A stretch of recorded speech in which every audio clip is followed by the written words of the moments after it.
Hello, everyone. Hi there. Hi. Welcome.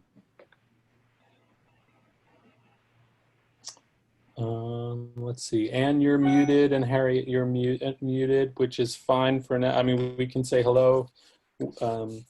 Just when we really get started, I'll probably mute all of you just so there aren't extraneous noises coming through. How's everybody doing so far? Not bad. Yeah, it's a beautiful day, It is. so we have to be grateful. It's true. True. It's true. I haven't been outside. I've been watching my wife on TV. Oh, yeah, that's right. The celebrity, the star.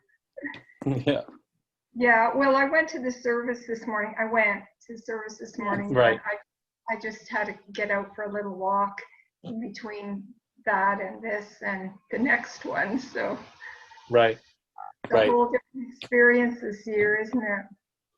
It really is. It really is. We're doing the best we can, but it is not the same. It's pretty remarkable, though, when you think about it, because my mom, who lives in New Jersey, we wouldn't be together for Yontif anyway, but she has been attending like youth care services around the world. Yeah. She's been to Scotland this morning. She's been to she spent a long time in the UK. She's been to Manchester, Leeds, and Liverpool, and Glasgow, but I think she's been to Australia today on Zoom. Wow. It's pretty amazing. Wow. Yeah. I mean, that's a very special way to do Yizkor. That's for sure. Yeah. Right. My mother has gotten to listen to her daughter-in-law's sermons in real time. So.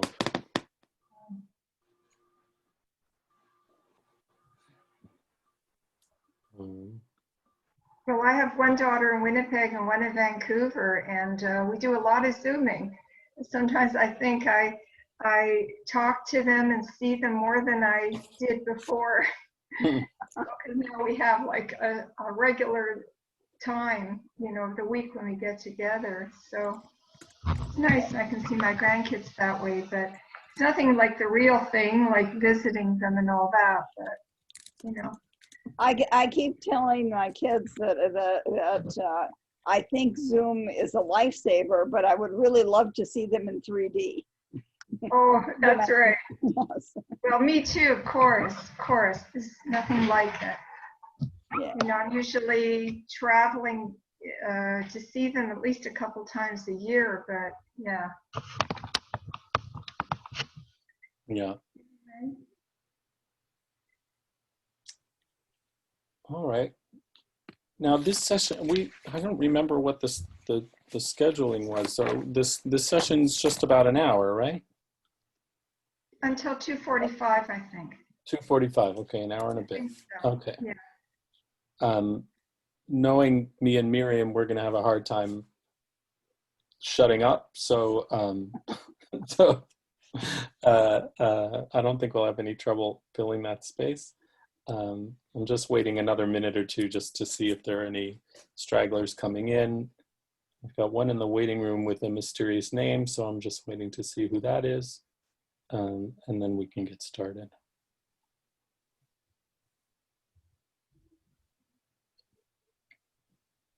Adam, is there a way to find out who the mysterious person is before you let them in? As the host? Yeah, they're in we have a waiting room. Yeah, I know, but then when they're in the waiting room, how can you tell who they are before you let them in? You ask them to change their name if they have a name attached. So I think Nancy. I think here we go. Yeah, that person seems to have left. So I don't know. I don't want to keep people out if they just don't know the technology, but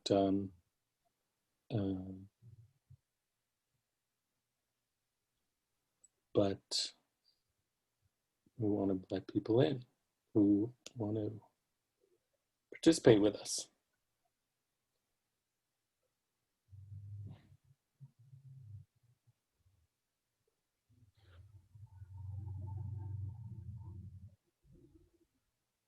All right.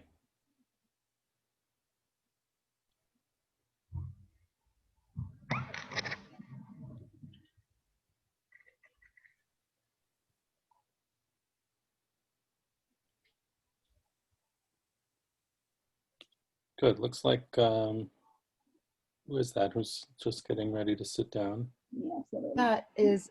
That's somebody that I know. So I've just that's my mother. Oh, hello. I've been on Isker all day. But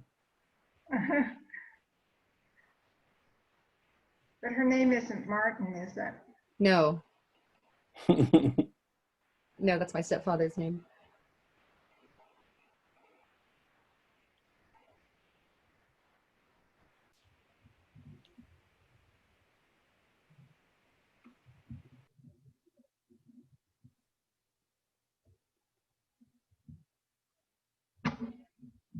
Great. All right. Well, we've got a minion.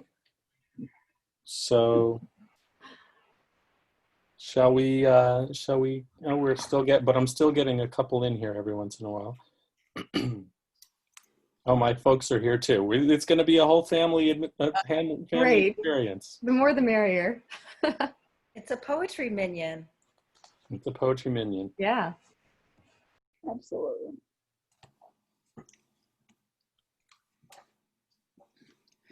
I think because it's my daughter, I'd like to watch it on the big screen. So if my screen goes black, you'll understand. Okay. Hi, Mom. Hi, honey. I like the shatiach behind your head. Oh, yes. Thank you. It's yours, actually. Yeah, it came from Rehovot. Yeah. All right. I think I'm keeping an eye on the waiting room in case anyone else drops in. And I see some people are getting up and resetting themselves, but that's fine. But let's get started because we're going to run out of time. I'm sure of it. Miriam and I are both talkers, Yeah. and we're very excited about the poem we're going to talk to you about. So let's dive right in. So most of you know me. I'm Adam Saul. I'm mostly the husband of your senior rabbi, but I'm also a poet and academic myself. I'd like to introduce Miriam Borden, who is a PhD student in Yiddish studies at the University of Toronto, and the recent winner. She's an internationally renowned book collector as of this last week. She won what is it called? The Honey and Wax Book Collecting Prize. Yes. Yep, which is actually, it's got a great name, but it also is a pretty exciting thing that's given to a book collector who also writes an accompanying essay for a specific kind of collecting. And you had an essay published in the Paris Review for it, and all about Yiddish children's primers, right? And that Right, kind of, and workbooks. Anybody who ever attended a Yiddish school would know these books. They're famous, readers for kids. The characters are recognizable, Sarala and Berala, and the simple sentences that help kids learn to read, those kinds of things. And then I also had accompanying workbooks, which had been filled in. So I actually have doodles from kids, and that's the most exciting part for me is the marginalia, the extra textual. My favorite was the picture of David and Goliath with Goliath on the ground and David saying, "Oops, I farted." He goes, "I told you I had to fart." It's like, I warned you. Yeah, it's the best. It's so funny. Anyway, yes. And what's cool about that prize, I should just say, is that they only award it's a prize for young women collectors. It's to kind of open the field a little bit, change it up. So I'm really, really proud of that. And yeah, thanks for the mention. So I'll tell just a little half story about how that Miriam and I met at, we were both on the jury for the Canadian Jewish Literary Awards, which I'm mentioning also because the announcement of the winners is coming, I think this week. So we're both sort of experts in different areas, but we came and met each other at these Zoom meetings. We've met each other. We've never actually met in person. No. I have no idea how tall you are. Very short, actually. I'm only about 5'3". Okay. Well, I'm 6'10".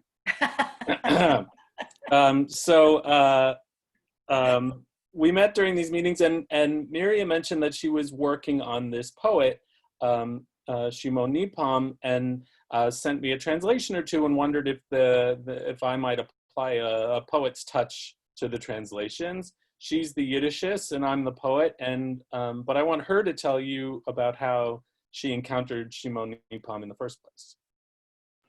Sure. So I guess I first encountered Shimon Nepom through the Ontario Jewish Archives. I work pretty closely with the archives. I've worked there as an archivist, but that sort of was a small stint. But then more often I just work as a researcher and a translator. Especially when I first began working with them, we were looking at Yiddish in Kensington Market. And of course, Kensington Market had a lot of Yiddish. And in the course of that, I began to lead their walking tours of Kensington Market. And because my interest is primarily Yiddish, I was looking for Yiddish material to help me tell the story of Jewish life in Kensington Market, because the tour materials in general are in English, of course. And so I started digging into the archives. One of the most interesting objects I think they have in their collection at the archives is Shimon Nepom's typewriter, and I'll show you a picture of that in a second. His Yiddish typewriter is actually part of their collection.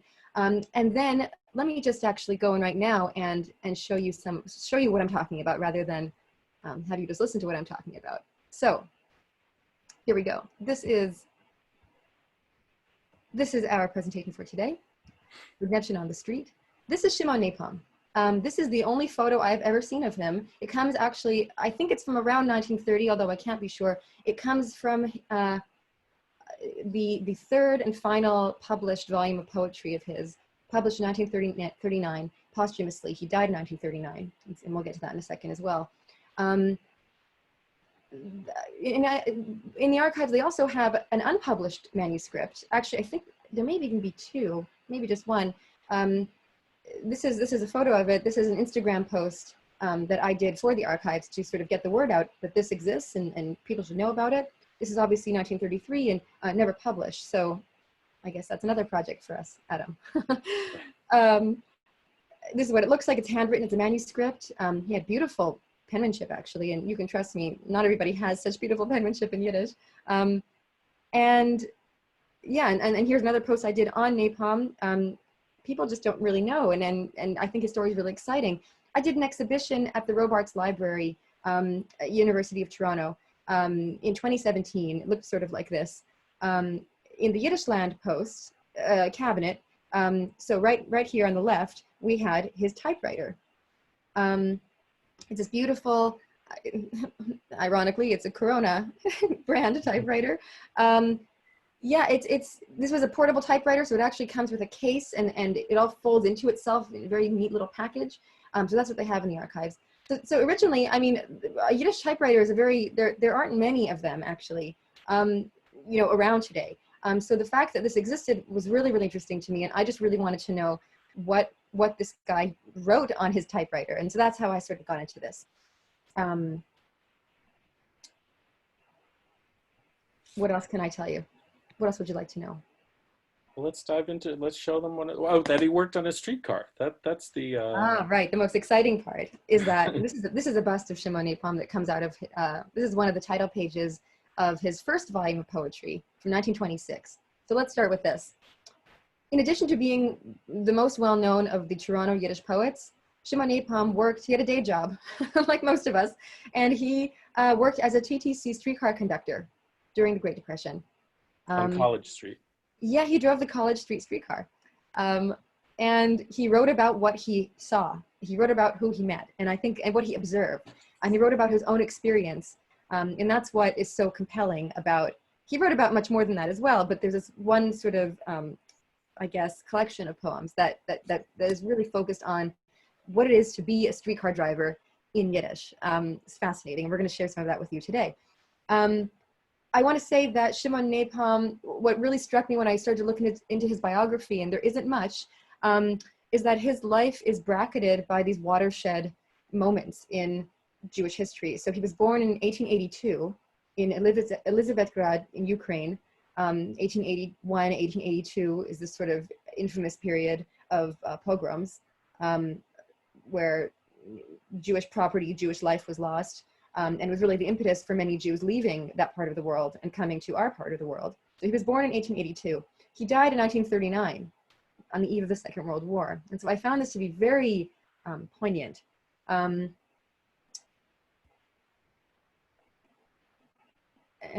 so here's the street. This is what his streetcar would have looked like. And I love what Adam and I have found really interesting is as we're going through his poetry, trying to find material evidence, that, visual evidence that backs up his descriptions. Okay. Do any of you have memories of that college streetcar? I'm seeing a nod or two out there in the crowd. Harriet, I think you're nodding, right? Yeah, that's great. Okay. So yeah, Miriam? Why don't you read the Yiddish and I'll read the English. This is the conductor. Sure. Ich sitz in Tramway von Beginnen. Ich sitze so spät in der Nacht. Mit mir mein behaltener Treuer. Mein Schatten, schützt und bewacht. Passagieren verschwinden und kommen. Das Leben ist bitter und schwer. Der Schneesturm beißt die Relsen. Wer weiß, sehr Leben auf der Erde. Die Winden, sie laufen klagen und Schneien verfrickelt der Weg. Wer weiß, öfter vor mir in einem, zum Sof von peinlichen Tag. We can talk if you're curious about just the difficulties of translation and trying to stay as true to the original. That's not really the subject of what we were assigned to talk about today, but it's something that interests us very much. But here, I sit in the streetcar at daybreak. I sit here late at night. With me sits my secret gloom, my demon on the lookout. Passengers vanish and appear. This life is bitter and harsh. The snowstorm gnaws the rails. Who knows the depths of this pit? The winds, they run off moaning. Snow enshrouds the way. Maybe we're riding together to the end of these painful days. So you get the feel, it's a pretty dark vision of what the riding a streetcar was like. Adam, could I ask you something? Sure. So the Yiddish That's Anne rhyme. speaking, right? Let me just, because I don't see. Yeah, go ahead, Anne. Sorry, yeah, it's Anne. So the Yiddish rhymes quite strongly, and I see that you didn't attempt to rhyme in your translation. Right. That was probably a wise decision, but do you want to talk more about that? Yeah, I'm happy to, and it's a decision we made pretty early on, and that we stuck to. You'll see in the other poems, most of his poems do follow a pretty strict rhyme form. In my opinion, English is not very good at rhyming, and it's not as flexible as Italian and Spanish are. We also, so I decided, and there's also always a risk, when you're translating a poem, you want to make it so that contemporary readers can connect to it. And so I find that translating, putting something in rhyme often is off-putting because of the sing-songiness that it can get. But I did keep the meter. That's sort of how we resolved it. That you can hear that I sit in this streetcar at daybreak. I sit here late at night. Yeah, I hope you're hearing me banging on my computer here.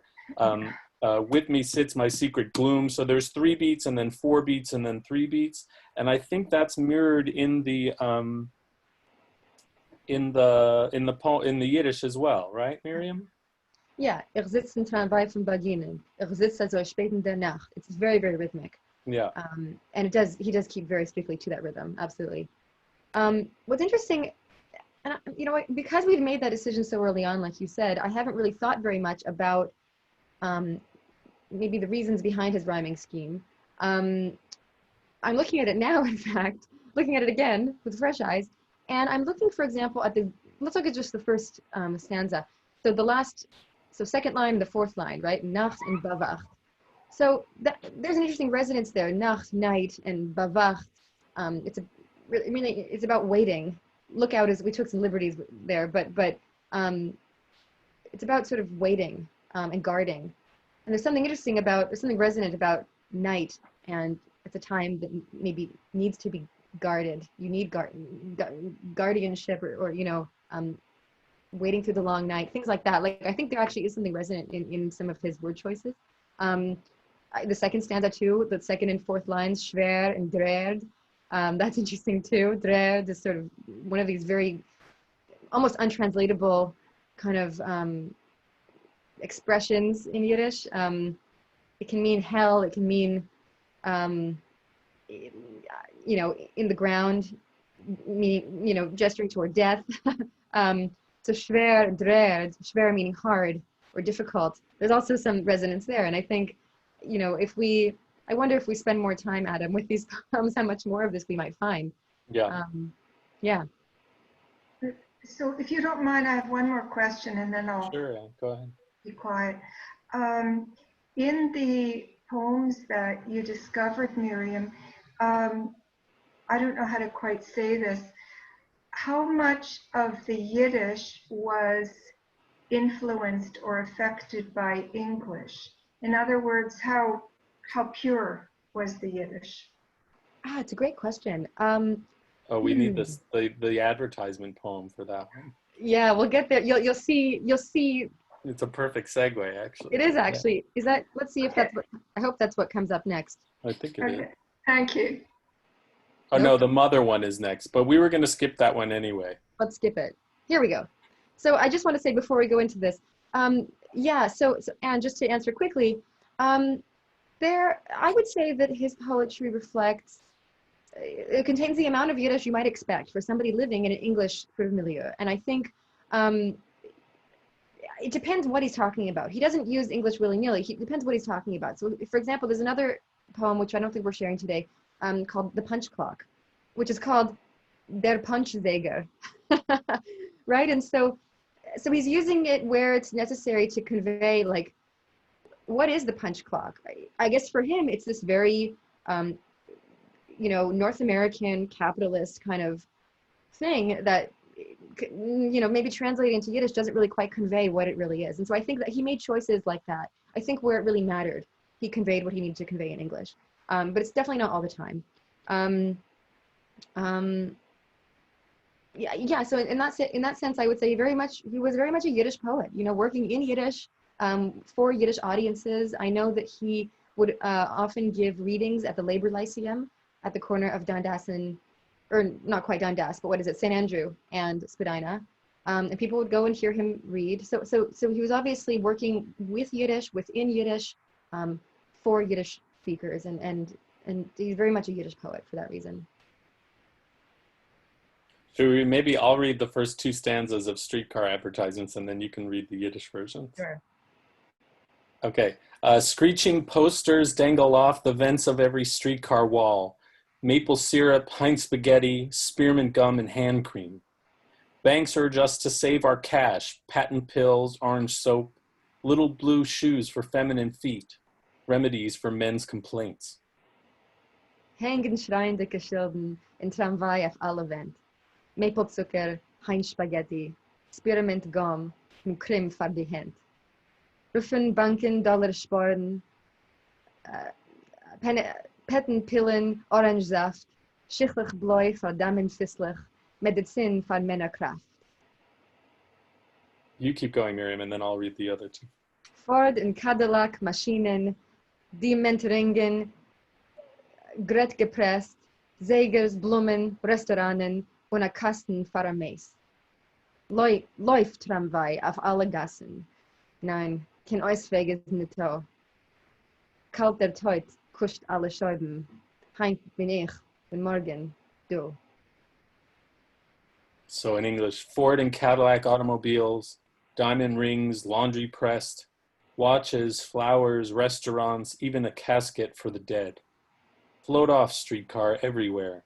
No, ma'am, there is no exit. Cold death kisses every window. Today for me, in the morning, you. I love this one. Yeah. It's maybe my favorite one. In some ways. It's dark, but you can see things, you know, how the, you know, a more modern world is sort of blending into the, you know, the Cadillacs and the Heinz spaghetti is my favorite, you know, Yeah. it's great to see it. I think what we have to remember also that, you know, Shimon Nepom was a radical Yiddish poet, radical in his politics. He was a communist. He was part of a school of poets in Toronto called the Proletariat Poets. These are people who were interested in thinking about and writing about and fighting for the rights of the working masses, and very sort of leftist perspective on in much of his writing and that entire school. They wrote about the factory workers on Spadina. They wrote about just like the pain of working life before, you know, in the 1920s and 30s, before working life is, you know, was what it is now. And I think You mean everybody in their living rooms? everybody in their living room, yeah, barely dressed. Yeah, exactly. And I think, you know, this is a poem where that really comes through, really shines through, his disdain for capitalism, even though he is living and working and sort of trapped in this hyper-capitalist world. And that's to me what this poem is really about. And yeah, there's just so much. He's so bitter. You can taste the bitterness in this poem, I think. I don't, you know, and of course we have to remember also he's writing during the Depression, and so this has an even there's an economic and an emotional dimension to this too. Maybe that does put us back to the mother poem, just to kind of, we can see the sort of emotional side of that too. This one, yeah. I mean, we don't, if you don't, we can either read all of it, or, I mean, the essential line is, when my mother asks, what is your fortune? What do I have for her? Right. Should we read that? What's your, yeah, why don't you read that one? Why don't you read that one through in the English first? When my mother asks, my child, where is your fortune? I'll wipe away the tears, stiffen my upper lip, and try to choke out an answer. What can I do for her? Show her my luck, clenched like iron? Show her my garret, narrow and barred? Show her some papers stuffed into drawers? Show her my heart eaten with rust? Show her the shadow guarding my door? And when she finally arrives, I'll have no flowers, only stones. My life runs on steel tracks. Such is my decrepit fortune. My body and soul are sold, but my absurdity shouts over all. We're still not really sure what that last line means, are we? Yeah. We weren't sure what to make of that. Mein Unsinn. It's a tricky that, yeah, it's not, we're not satisfied with that last line. I wonder No. if he was a Can I conductor ask you on the another question? Oh, Deb, sorry, go ahead. If he was a conductor on the college streetcar in the morning, I wonder if all of those passengers arrived at work depressed. Yeah. There's another poem, indeed.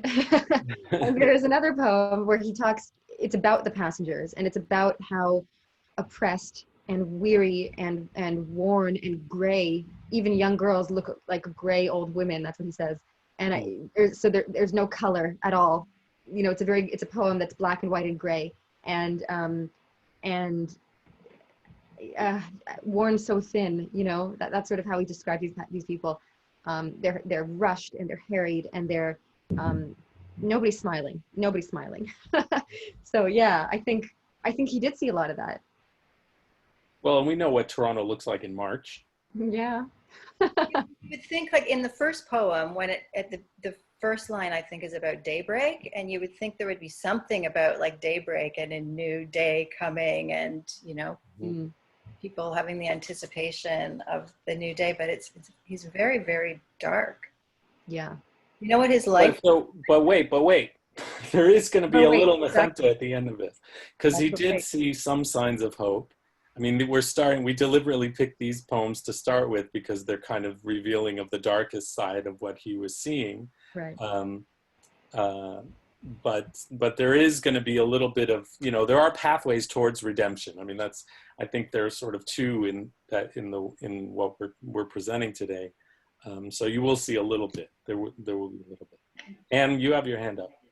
Yeah, sorry. I mean, this is so fascinating to me. I'm full of questions. Miriam, do you know, or Adam, maybe you know, was Shimon influenced by those sort of labor poets from the United States, like David, what was his name, Edelstadt? And there was a whole group of those poets who wrote about you know, the hard life of the workers. Well, yeah. So the first, I think when Adam and I first started talking about these poems, actually, I think we had a conversation exactly about this question, because those poets, the sweatshop poets, they were called, they're working in sweatshops and factories in New York. All of them, I think, had sort of just like Nepom, had day jobs working in these factories, and then were poets sort of in their off time. And they were working about 20 years earlier. They're working sort of in the early 1900s, in the first decade of the 1900s. And he's writing later. And so, yeah, I did wonder, is there some influence here? I think there must be. Like, I think there's gotta be. But I don't know. Adam, do you have anything to say? Yeah, I mean, it's a very similar tone and a very similar approach. We don't have any, because I mean, that's one of the sort of fascinating things. And in some ways, one of the reasons why we wanted to present here about him is because there's so little information about him, and we're secretly hoping that somebody will, you know, pop up and say that my father was friends with him, you know, at an event like this. So. You know, we don't have anything documented about him reading you know, or corresponding with any of those poets, but it seems sort of obvious that he would have been connected to them in some way because the style is so similar. Well, and it's not just that. Some of the poems, like by David Edelstadt, I think his name was, were put to music and were very popular songs sung by the workers in Yiddish. In those years, like especially the 19 teens and the 20s. So it wouldn't be surprising to me if he heard those songs, even if he didn't read the poems. Very possible. Yeah, it's likely. But I'm just guessing. Yeah, thanks. There was one thing I wanted to say about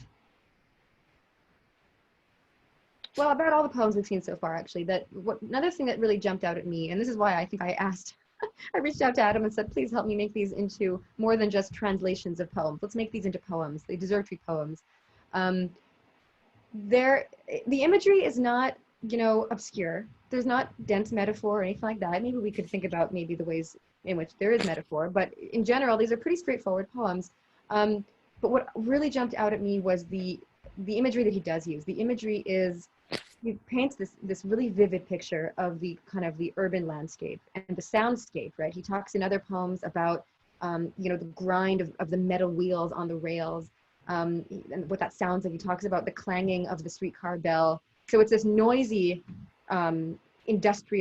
industrialized world that he's living in, and he conveys that in these poems, especially his what he calls the Tramvai-Lieder, the streetcar poems, this like cycle, and in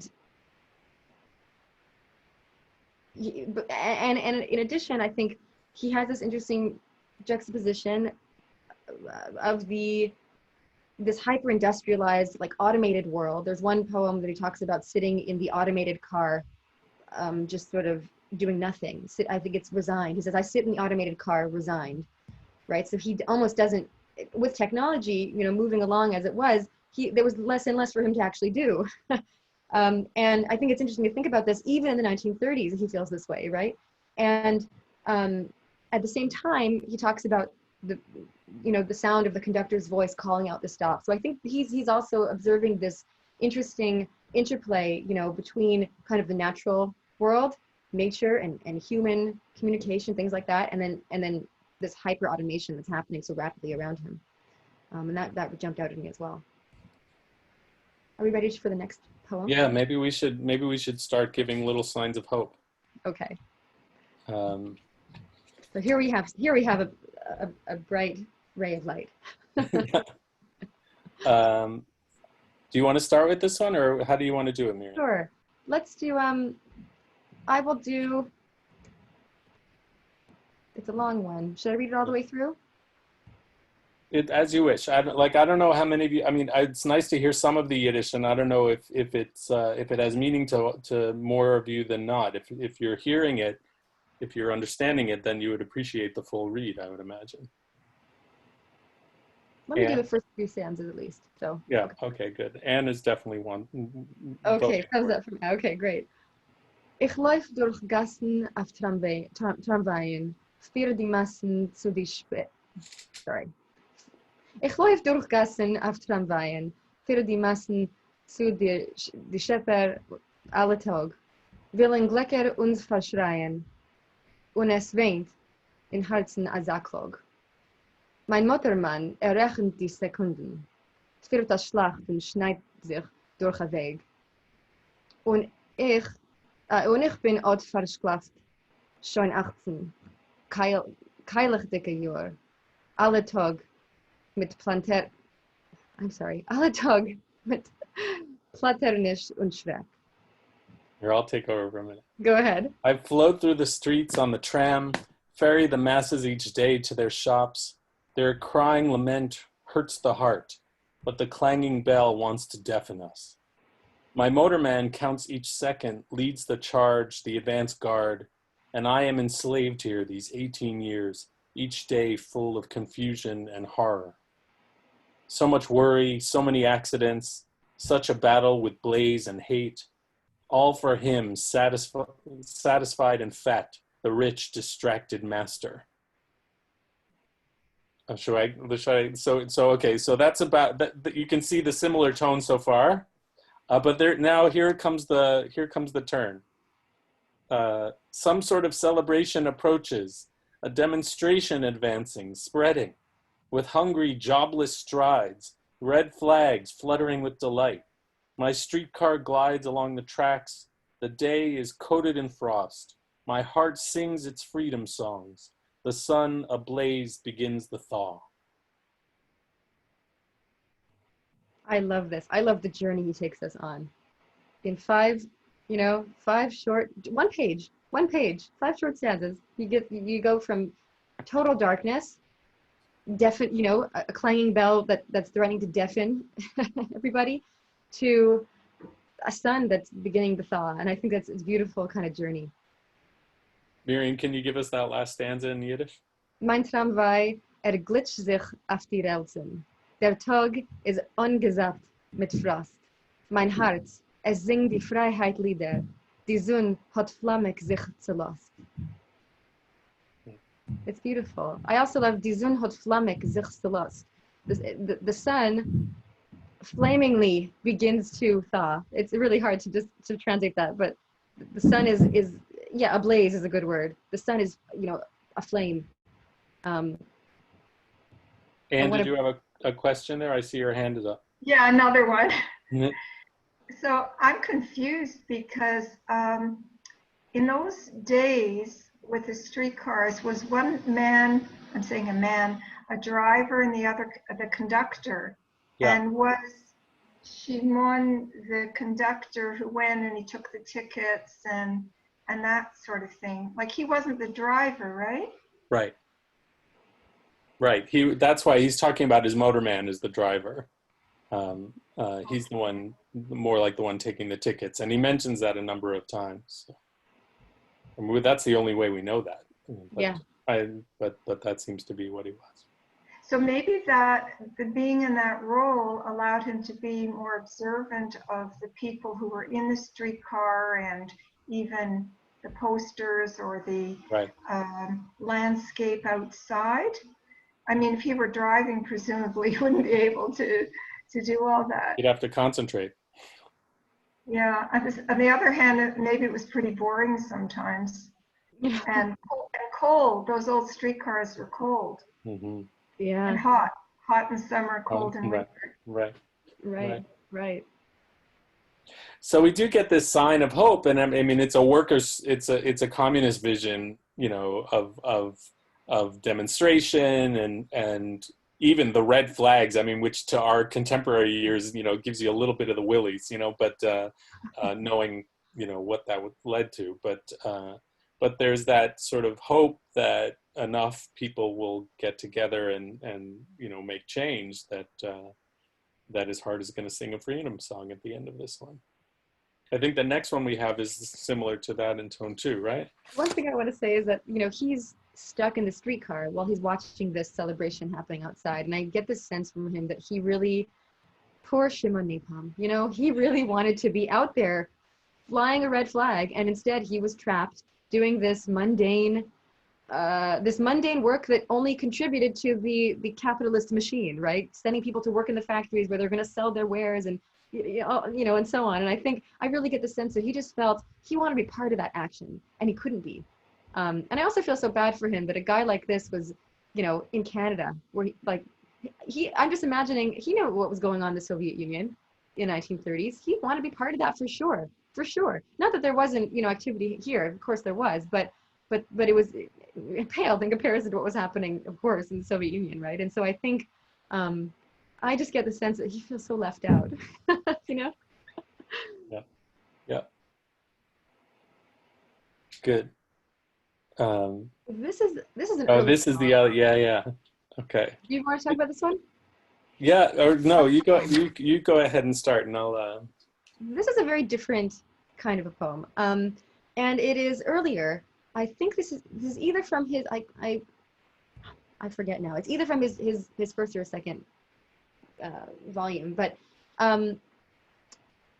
this one is not about the streetcar, right? It's about the city. It's called Toronto. It's about the city, and it is, as opposed to the streetcar poems, which I said they're sort of monochromatic. They're black and white and gray, except for the red flags, and they are bleak. This is such a different vision. I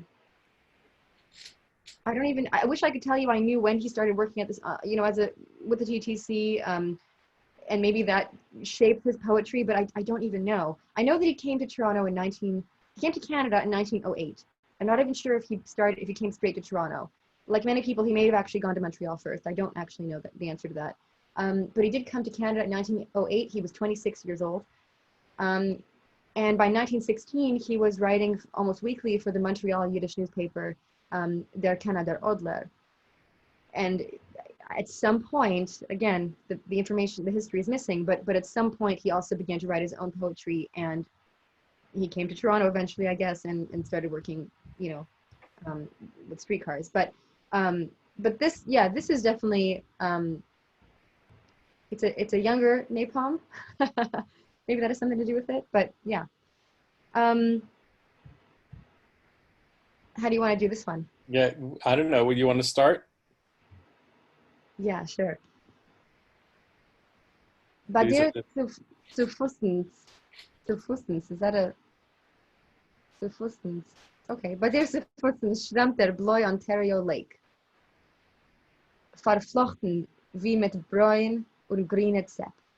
Die Maplewälder deine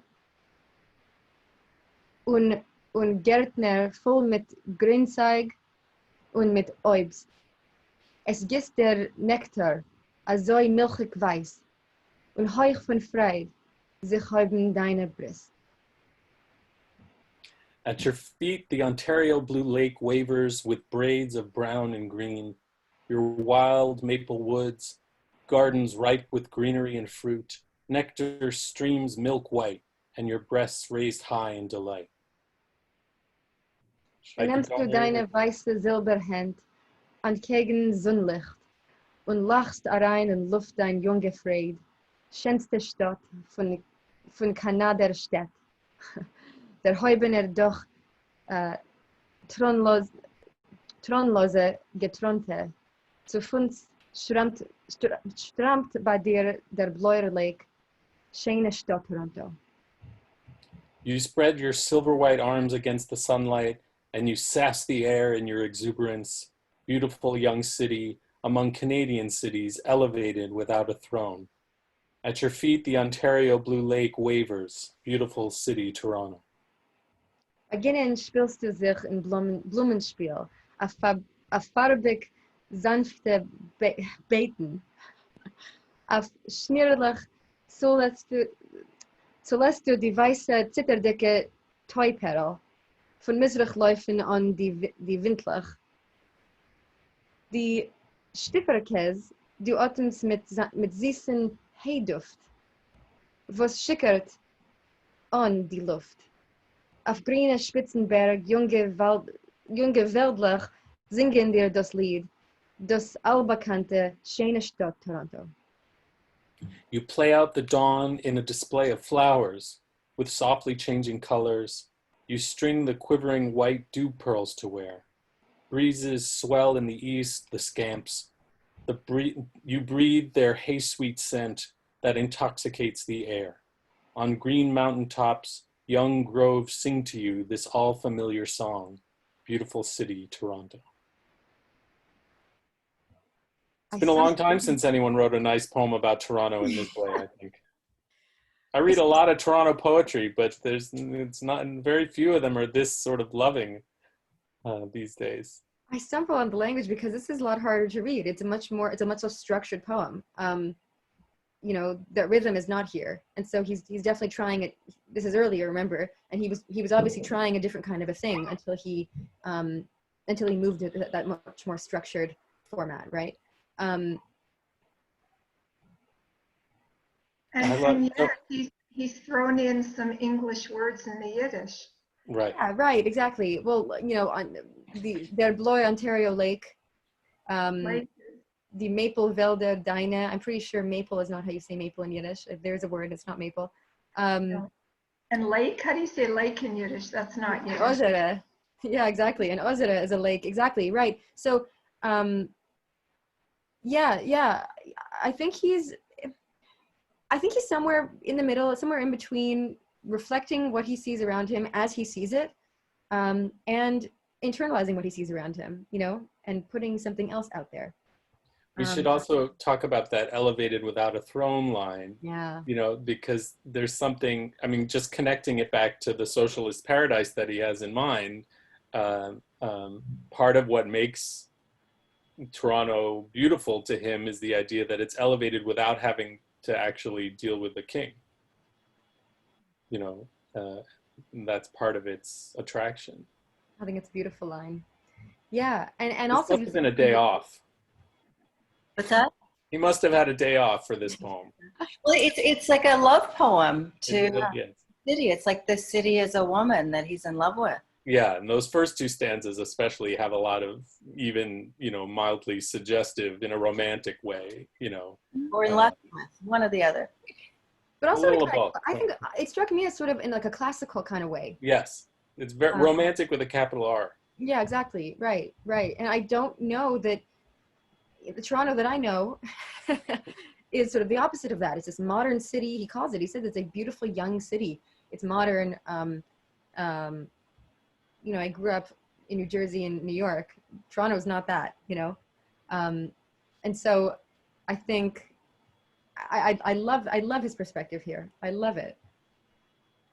And he uses a lot more visual images and words and colors here than in the streetcar poems that are a lot of noise and sounds. Yeah, Right. here there's a hay sweet scent that intoxicate the air. It's a beautiful line that intoxicates the air. Was schickert on die Luft, to make something drunk, to intoxicate. I don't know what green mountaintops he's talking about, but like, I'm happy to envision those. That sounds nice. And Go pretty far north to get real too. mountaintops. Yeah, maybe. Who knows where he wrote this? I imagine him like sitting down like on the boardwalk, you know, writing this, but probably not. And then at the top too, with braids of the waters, right, are braided with brown and green. It's beautiful. Yeah, this poem kind of made me laugh, especially because I only found it and I shouldn't say I found, all of this is published, right? It's sort of readily available. It's just not translated. And so I was looking for other kinds of poems, and I think that's how I found this one. And it struck me also because, like I said, I was trying to gather materials for Yiddish materials for my Kensington tour, and this is called Toronto. So I thought, oh, this is going to be great. I'm not sure it's going to be so useful actually for helping me tell the story of of Jewish Toronto, but it made me chuckle because it was so different, right? It was so different from the streetcar poems. And it gives an idea of what he might have thought Toronto could be. I think maybe that's, I mean, what we're seeing in the later poems is some of that frustration and disappointment. And here there's still that kind of daydream, that image of what he thinks he's coming to, and sort of that mix of the natural world that he'll still have access to, and frankly, and the sort of the wealth. I mean, it's not a literal, money wealth. It's not about buying a Cadillac, but it's the kind of richness that would be available, he hopes. These are the two sides of the nechemta that we were looking for, the redemption that we're looking for in this poet. The sort of natural world and the hope of the for the city, and then the hope for a worker's paradise. So maybe he was a happy guy. He just hated his job. It's possible. Very possible. Yeah. And wrote all his poems on break. Note to self: don't do that. Don't do that. Don't do that. This poem gets back to we're back in the streetcar poems now. And this one was an interesting one too, because it is sort of, it's right in between, I think, that vision of that sort of Toronto as this kind of utopia. I think it's a vision of, and this vision of Toronto is this, like, the urban crush. I think this is a hopeful poem, actually. Adam, why don't you take us just through the English? Okay.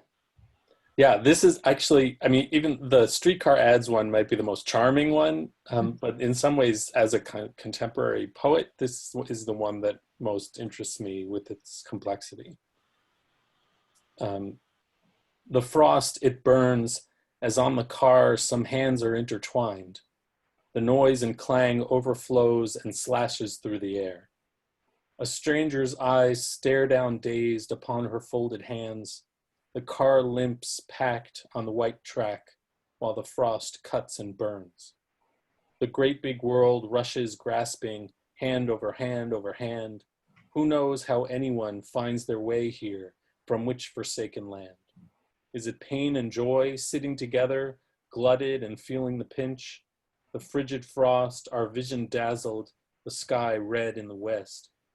The frost ignites as hands and hands join in a roiling mass. They cavort briefly on the dozing benches. So the hands are like their hands in each stanza, and maybe when Miriam, if you read it, then you can hear that even more strongly in the Yiddish than it is in the English. Sure, I'll just, there are certain moments that are kind of better than others. Let me find. The first one's pretty good. Der Frost brennt und Hand mit Hand verflochten in Tramway. Der Räusch und Klang zergiss sich lang und reißt die Luft vorbei. That's one. And we go down to, I'll keep going. I'll read the next two as well, actually, because they're also, hands are all over that. Die Augen fremd auf Hand und Hand, sie gucken kalt und weit, die Karre gepackt auf weißen Trakt, der Frost brennt und schneit. A große Welt, a Luft zu halt, gebunden Hand zu Hand. Wer weiß von wann, von welchen Stamm, von welchen fremden Land. And so, what I like about this is, like, there's a softness to the hands that are intertwining and hand over hand, and there's something gentle and soft and just, like, fleshy about that. And then, of course, the frost cuts and burns, and the frost is so, there's such a contrast to that soft, gentle fleshiness. I really like that imagery. it's a hard one to translate too, though, because you don't want to overplay the hand in hand and the hand, you know, some of that gets to be a cliche, sounds like a cliche very quickly. Right. So we kept on sort of pushing, you know, but you also don't want to let it go because it's a central part of the poem is the repetition of that. Anne, you have your hand up. You've been very polite, Anne.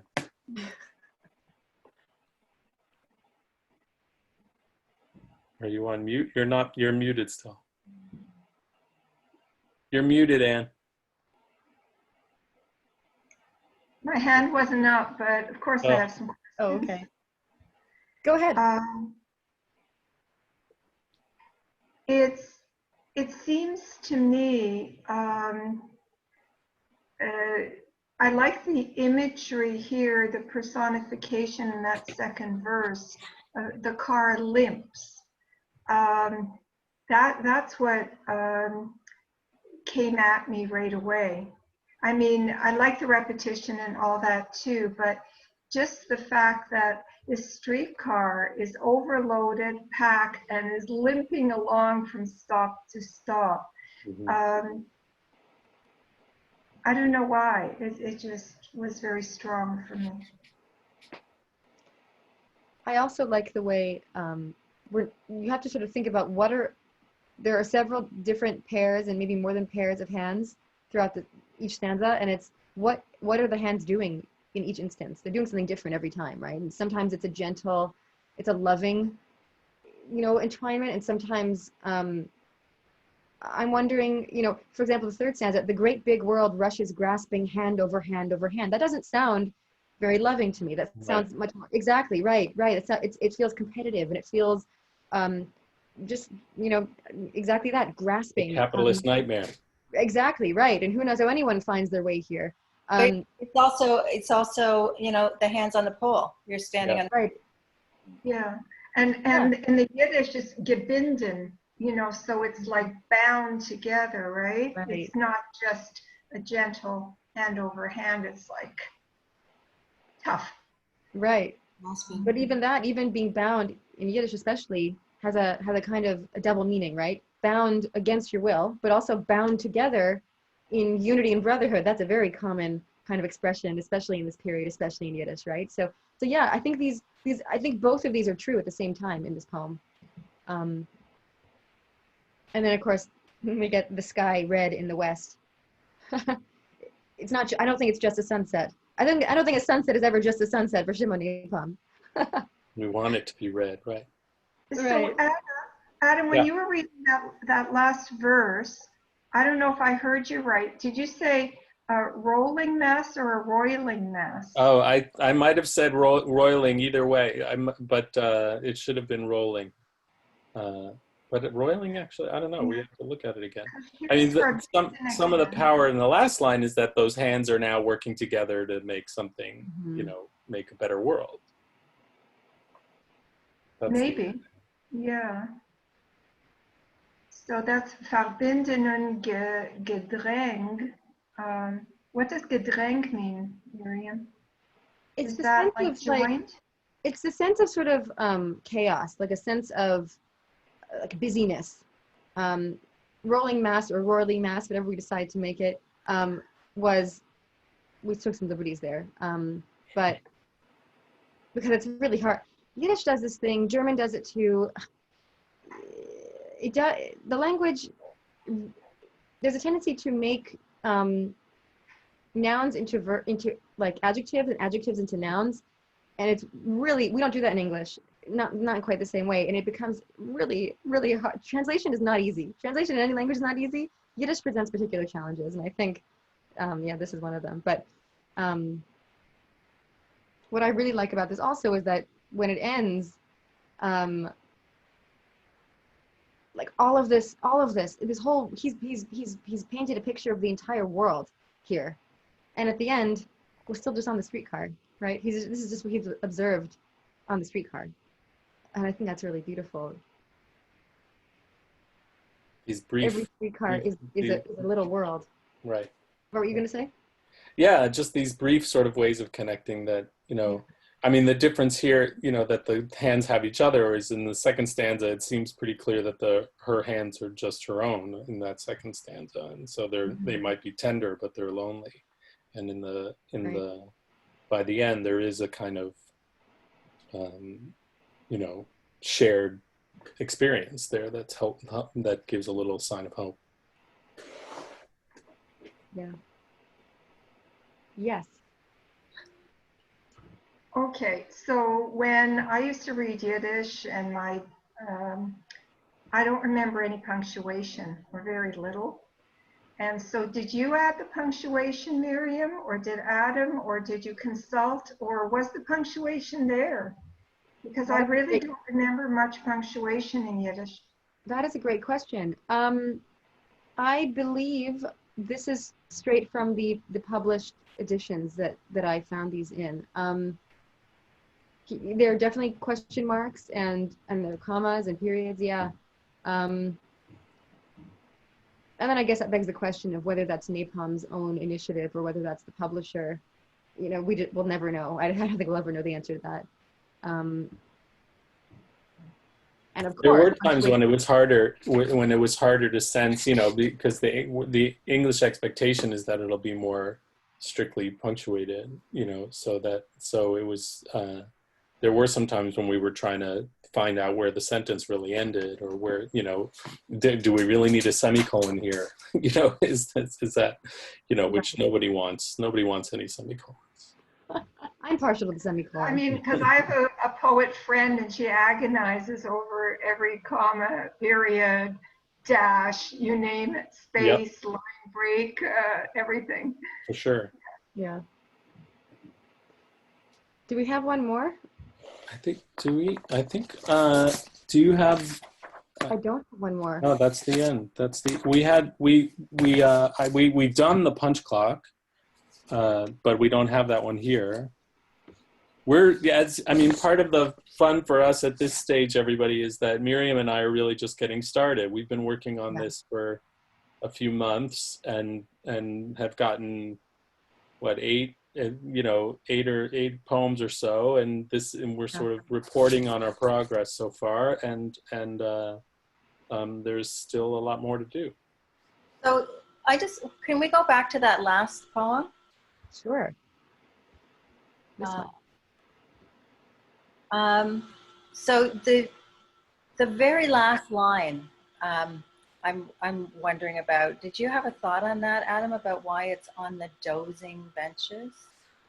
So Miriam can speak to where, you know, the question is always like where the adjective is placed in the phrase, and so how do you squish together all of the different adjectival modifiers so that it still coheres in English? So I think I know for me with Germanic languages like Yiddish is, you know, it's more open to piling on of sort of adjectival modifiers and in English it just gets gets cluttered. And so how do you get dozing in, even though it's really probably modifying the they in the second to last line, right? Am I reading that right, Miriam? Let's see. I'm reading. Der Froster brennt und Hand mit Hand, verbunden im Gedräng. Hat sich getanzt auf der Lücke. No, I don't see how it could be. I really only see that it's Dremlin Dicke Bank. It's the benches. Yeah, it's the seat. A bank is a seat, or a bench. A Dremel, right? Grap na Dremel. It's to take a nap, to grab a quick snooze. Dremlin would be to snooze, the verb to snooze. So Dremlin Dicke, the snoozing benches, the snoozing seat. The snooze inducing. It might be snooze inducing, but right, like, so I made it more. Like, so what is a Dremlin Dicke bank? What does that even mean? What are these things? How do maybe the seats are sleep inducing. I don't know. It's a great question. I think that's sort of to me, that's also the fun part of the translation. Yeah. You know, is how do you convey some of that, what's the magic in the poem, and you do take some kind of liberties in order to what you're not trying to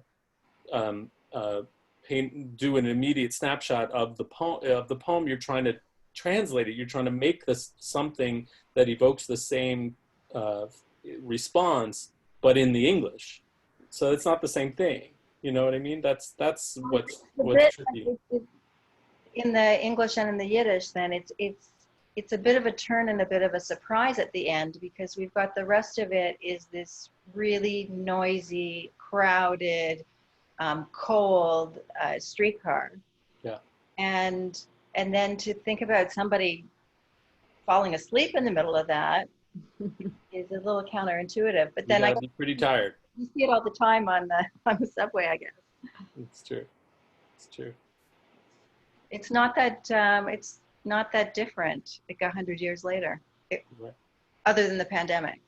That is exactly, you said it. And that is what really jumps out at me when I read these poems. Especially especially maybe the pandemic, and we feel isolated. We are isolated. We feel alone. We are alone, much of the time. And I think, what these poems make me think about is, what does it take to feel isolated and alone from, he's on packed streetcar, he's with people all day long. And yet I think he feels alone, really alone. And I think they feel alone in their, right? They are surrounded by people and totally alone. And then I think about us, sitting in our individual homes, truly by ourselves. And, how much does it really take to isolate ourselves from one another? Does it really take a pandemic? Does it take an economic depression? Or does it take, actually far less than that? Does it take maybe the rhythm of life and the distractions of life, maybe that's enough actually to isolate ourselves from one another. And it also makes me think about thinking of, where we're at right now, our current situation. When we do come back together, how are we going to do it? Are we going to do it with intention? Is it going to mean something to us when we do come back together? That's what because I started working on these poems, during the pandemic, I guess that's sort of what's going through my mind. Maybe if I'd worked on it in a different time, a different part of the year, we weren't isolated like this, I would have had a different approach. But this one seems pretty poignant. And Harriet Boren's mentioned that she remembers the college streetcar with the oven and with the stove in the back and the conductor in the middle of the car going, checking tickets and things like that. So thanks for that, Harriet. I think that's a really good point. There's just what it kind of reveals, pathways through. That's what the esteemed Rabbi Splansky spoke about today too. It also makes you feel sad for him. I do.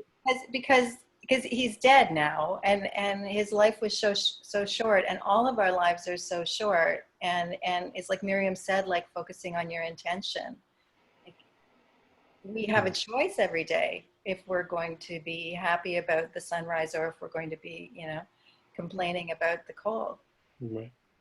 And if you're going to reach out and be with people, like pre-pandemic, if you were sitting on a streetcar or a subway and there's lots of people there, 95% of them either have earbuds in or they're scrolling through their phone. They're alone too, even though they're surrounded by people. Yeah. So Miriam, can you tell us a bit more about his life? I mean, did he ever marry? Did he have children? I wish I he could. lived in a little room like on Brunswick Avenue. Like, do you know anything else about him? I have one Eddie Goldfarb story that may or may not be connected to him. That there was a Nepom when he was a kid going to a shul on Brunswick, but it wasn't Shimon Nepom, and that he told me that there was a guy named Nepom who would come and the expectation was that he would get asked to lead part of the service, even though he had a terrible, terrible singing voice. And the young Rabbi Goldfarb never understood why this was, or maybe he did understand why it was that you know, the kavod expected, you know, that would be shared around for these men who were leading the service, would eventually come around to this guy, even though no one liked it when he did. And it seems to me, I choose to believe that this was Shimon Nepom's brother or something like that, because it seems like the kind of thing that the character of these poems would also do. Yeah, the unfortunate answer is that I don't know anything more about his life. Not at this point, at least. Let's check in next Yom Kippur and maybe I'll have more. But so far, yeah, there's so little. And that's what's really been, it's been frustrating for me, and it's been intriguing for me, you know. Like, who was this guy? He was supposedly, and I keep reading this. I mean, I keep reading this. I read it in like the 2 articles that mention him. Really, there's not a lot. That he was the most famous of the Toronto poets. And I'm not sure, Adam and I have talked about this. What does that mean? Does that mean that he was the Toronto Both poets? readers of Toronto poets. What does it say about the Toronto poetry scene? Or what does it say about him as a poet? I'm not really sure, but when you were doing your research at the archives, you know, there's that old book, sort of the Encyclopedia of Jews in Canada. Was he in that at all? I have not found him in that. I would need to check. What I need to do is do a real, and I found this to be really useful in other studies I've done of, you know, historic Yiddish or Jewish spaces in the city. I've cross-referenced the Ontario, the Jewish City Directory with the Toronto City Directory. And I have found really interesting overlap and really interesting omissions. And it doesn't really help to tell the whole story, but sometimes you get a piece of the story. I'm not sure. See, I have to think about, that's a great question. I'm trying to remember if I've looked there. I don't. If I have.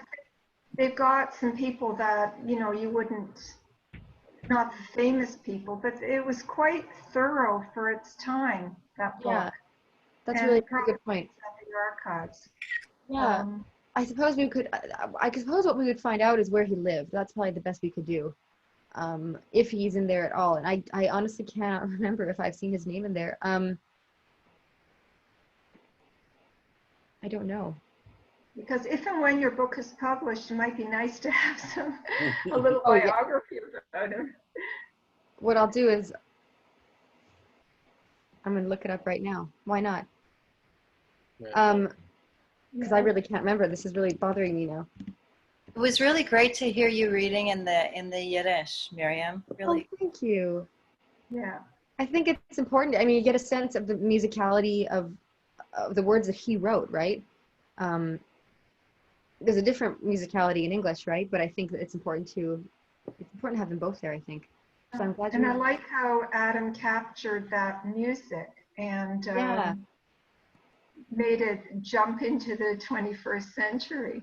Yeah, yeah. Even the way you're looking on the page like a butterfly, really. Yeah. I'm looking. I mean, it's nice I'm also aware to of the time running low on us too. Just I don't know. I don't think it cuts off, but just in case. I want to thank. Well, first off, let me thank everybody for coming while Miriam is searching, and for joining us. And I want thank Miriam for bringing all of this good material to me, and then through me to the community here. And I want to thank Adam for the hours we've spent discussing this stuff, and the hours that I know we will continue to spend. Yeah, it's been really fun working on this, and I'm learning more about Nepom's poetry through working with you on these translations. It's been great. I have a residential address for one Shimon Nepom, Samuel Nepom. So that's not the same. That's actually not a Shimon, is it? We don't know. Shimon is Simon. Samuel. Well, there's a Samuel Nepom, residence 196 John. It's got to be him because it says conductor as his occupation. So that's got to be him, right? Samuel. That's interesting. Not Shimon. That's from 1925. There's a 1931. Let's see, 1931. There's a Simon Nepom living at 388 Manning, also a conductor. So I guess he has two. This is the thing. This is the issue with these Toronto city directories, and I found this time and time again looking up all kinds of things. They were really inconsistent. And so in 1925 he's called Samuel Nepom. In 1931 he's called Shimon or Simon, and he's living at two different addresses. And I mean, it's 6 years in between, so it's very possible. But both these listings, they're conductors, so it's got to be. You kind of have to figure it out for yourself. It's got to be the same person. Maybe Samuel was a typo, right? You kind of have to just guess. And then I guess and also the issue with the Jewish city directories is that they were only published for a few years, right? So the Toronto city directory is a much better resource in many ways. It's much more complete. But yeah, but again, like, that's all I can find, right? You can only find where he lived. And where he lived seems to be like, he's living on Manning. Well, so were all the other Jews living on Manning in 1931, right? So Yeah, I lived there too. really, Miriam, if you have time for one more question. sure. Were any of his poems published in Yiddish newspapers or magazines before they were published in books? That is a great question. I Because don't when know. I was doing research for my books, you know, I mean, I looked in the Yiddish newspapers and I found things that I couldn't find anywhere else. It's very possible. It's very possible. I don't know the answer though. I don't know the answer to that. The Yiddish Journal, which was the Toronto Yiddish paper, is not digitized. So you do have to go sit in the archives and, you know, take out the reels and go through the microfilm reader page by page by page. And there's no finding aid or anything like that. So that's work that needs to be done. And so I don't know if he published anything in the Yiddish paper in Toronto. That's almost impossible to know. I don't know about the Montreal paper, but I suppose we could see if maybe the library there would know. Maybe they've got a finding aid or some kind of, because if he was writing for the Canada Odler in Montreal, maybe they published some of his stuff. I don't actually know the answer. That's a great question though, because if they published some poetry, what else might they have published, right? And of course, we do know that he was writing almost weekly for that paper. What was he writing? Was it news? What was he writing? And I don't know the answer to that yet either. Is it so preliminary, you know? And I think what we do have is we have these 3 published editions. 2 of them published, the earlier ones in 1926 and 28, published here in Toronto by the Jugend Press.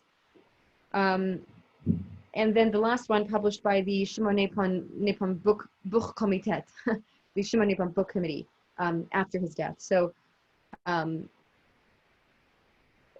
I guess also Jugend publishers, I have no information on that either. This is the thing that I found in sort of attempting to uncover some of the history, the Yiddish history of Toronto. It's been so badly recorded that doing this work, there is so much archaeology to be done. Translating is only half the work. You know what I mean? First, you have to find what it is you want to translate, and that's the hard part. So, but you're asking great questions, and I have the same questions. I share these questions. So, Anne and Miriam, I'm going to connect you to, you know, for further conversations. please do. Okay. But I think we should really, because the service starts again at 3, so I want to do right by by our sponsors here and make this and close this down. But thank you again, and thanks Miriam for bringing us this poet and trying to resurrect him. I mean, really, hopefully we've got more work to do, but hopefully we'll be able to bring him back to the people that.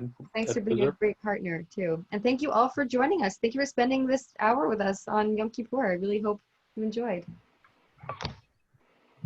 Thank you both. Hope to hear from you both again. This was really interesting. Really Thank fun. you so much. Gmar Tov, everybody. Gmar Tov, Zai Gesund, Good Yom Tov.